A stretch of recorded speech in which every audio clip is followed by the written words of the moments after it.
So we're going to do some neck extension here. So I'm seated in this chair. I'm neither slumped nor overly straight. I'm just kind of relaxed in the middle.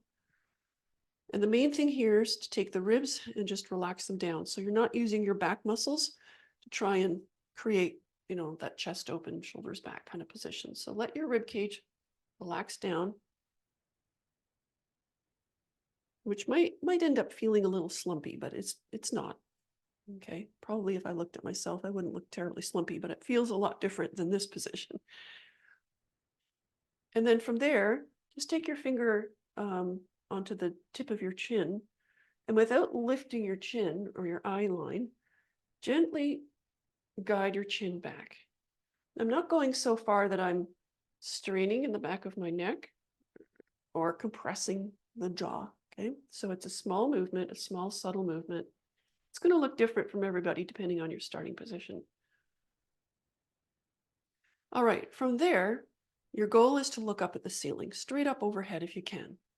So what most people will do is lift the chin, tilt the head up, or tilt the head back, and look up. So just do that. And where do you experience that? Just notice, where do you feel that the most? So for me, there's a tensile load, meaning it's pulling right here. So it's kind of below the jaw, but at the upper neck. And I feel a compressive load or a pinching kind of sensation where my skull and my neck meet. It's not the most comfortable position, I have to say. If I were to stay there for a long time, I'd be uncomfortable. Mainly, I feel overstretched and uncomfortable through the throat. So things like swallowing would be very difficult in that position. So bring your head back up, relax your ribs down, guide your chin back. Now take your hand and place it on the back of your shoulders and identify, if you can, a large bony protuberance at the top of your shoulders or base of your neck. So that's one of the vertebrae, that's the spinous process of the vertebra. And I'm going to walk my fingers one vertebra above that. So you might not feel the same bony protuberance above it. You might be in muscle, but just kind of take your fingers just above that bone.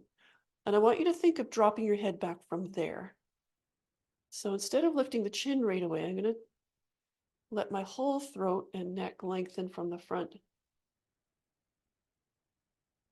And when I can't kind of sink my neck back anymore, then I'm going to lift my chin. So there's actually, to get to the same spot overhead, there's a lot less movement at the top of my neck because I'm able to share that extension throughout more vertebra. Okay, so let's try that again. Bring your ribs down. Don't worry too much if your pelvis is neutral or anything. Just find a nice, comfortable position with the ribs relaxed down. Guide the chin back. Walk your fingers back. Find that.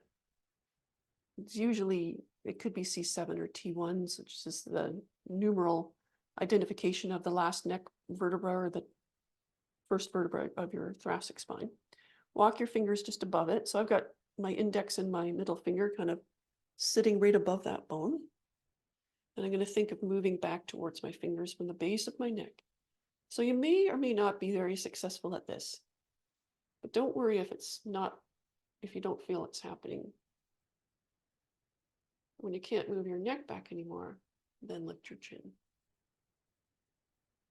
So now I'm not feeling that kind of more extreme stretch through here.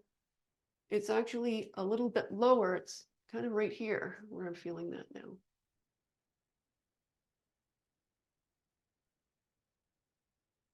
Okay, and I can definitely swallow and talk when I'm in that position.